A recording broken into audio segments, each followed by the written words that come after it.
मूल्य है, उपज का जो न्यूनतम मूल्य है, वो न्यूनतम मूल्य को समाप्त करने का ये बहुत बड़ा साजिश है। और जब न्यूनतम मूल्य समाप्त हो जाएगा तो और बाजार समिति समाप्त हो जाएगा। राज्य सरकार के द्वारा जो बाजार समिति है, इस बाजार समिति में लोग अपने उपज को बेच करके अपने उपज के माध्यम में उपज का सही मूल्य प्राप्त करते थे, उस उपज को बेचते थे। उसको जब समाप्त हो जाएगा वो बाजार समिति, तो निश्चित तौर से किसानों को उस बिचौलियों के हाथे, उस उद्योगपतियों के हाथे नीलाम होना पड़ेगा, क्योंकि वो जो दाम देगा उसी दाम पर अपने उपज को बेचना पड़ेगा। और आने वाले कल में वो लोग बड़े बड़े उद्योग घराने, कॉरपोरेट घराने के कठपुतली हो जाएंगे। आज ऐसे ही फसल की जो स्थिति है, जिस तरह से फसल का उपज कम हो रहा है, उससे किसान लागत से कम आमदनी होने के चलते आत्महत्या करने को मजबूर है। और जब उसका सही मूल्य नहीं मिलेगा तो किसान की स्थिति ये हो जाएगी, जो किसान आज सैकड़ा के भाव से लोग करते हैं आत्महत्या, तब 1000 के भाव से आत्महत्या करेंगे और किसानों की स्थिति बद से बदतर हो जाएगी।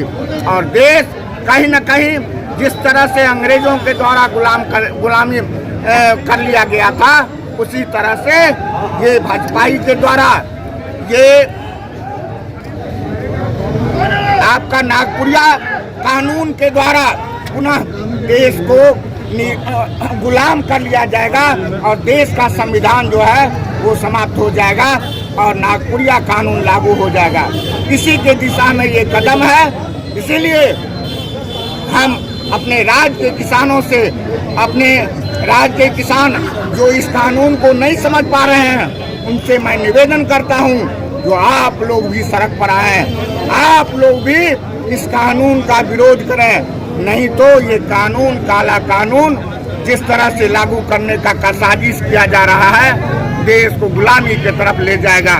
आप देखते होंगे जो आज धान का पैदावार बहुत कम मात्रा में दरभंगा में हुआ है, इसके बावजूद भी अभी तक खरीद के लिए कोई भी जो दुकान जो चालू किया जाता था सरकारी स्तर पर, वो चालू नहीं हुआ। एक छटाक भी दुकान, एक छटाक भी धान कहीं भी खरीद नहीं हुई है पूरे बिहार में। और राज्य सरकार कहती है जो हम किसानों से धान खरीद रहे हैं। कब खरीदोगे?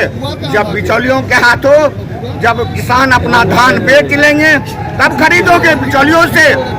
इसीलिए ये कानून का विरोध होना चाहिए।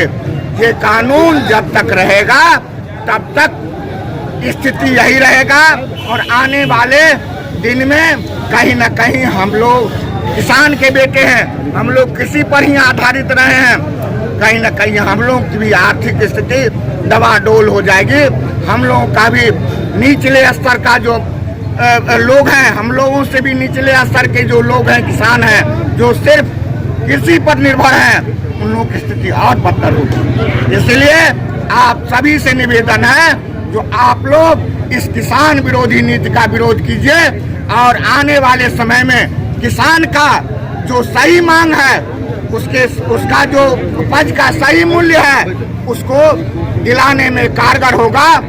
हम कल 6ठे रोज का वार्ता होने वाला है दिल्ली में। यदि वार्ता हुआ तो ठीक है, नहीं तो महागठबंधन के सभी घटक दल मिलके और हमारी पार्टी राष्ट्रीय जनता दल मिल करके इस पर अगली लड़ाई की रणनीति तैयार की जाएगी।